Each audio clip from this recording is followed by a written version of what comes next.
Many years ago when I was 17 years old, I graduated from high school and moved into my mom's house where my other siblings lived, including my 15-year-old sister, Nicole. I was what you might call a loser. I worked at a buffet and I had a pay-as-you-go phone so I could call my mom to pick me up at the end of my shift. Nicole, on the other hand, had her own cell phone that she paid for. She had worked from a young age and she spent a lot of money. She was a cool kid and would go out late at night with friends. My sister, at one point, was grounded from her phone by my mom and stepdad. She went into my room and stole my pay-as-you-go phone and drained it out over the course of the few days she was actually grounded.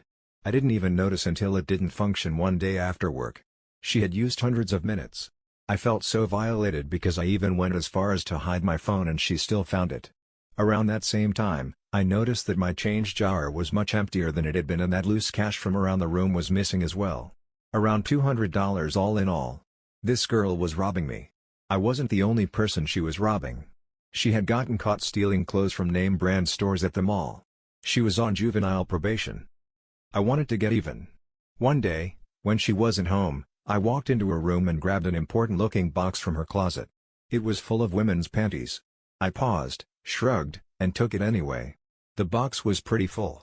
I couldn't help but notice how much lace there was. I found out years later that my sister was sleeping around at this age. Heck, I'm no expert but there were probably in excess of 40 pairs in that box. I took the box straight to the backyard and stuck it under an old canoe. I had never seen that canoe used and it was now a fixture of the backyard. Nicole was furious. I could hear her on the phone accusing her friends of stealing her underwear. She only had the pair that she was wearing and now she was broke. The loss of her underwear drove her up the wall for weeks. I'd never seen her so on edge. I learned yesterday that she would have to clean out her last pair almost every day and that my mom refused to help her in any way because she didn't trust her friends and thought this would be a lesson to her on who to let inside our house. Eventually, I became a suspect. In hindsight, I was probably low on the list of suspects and she was desperate. I shouldn't have said anything at all.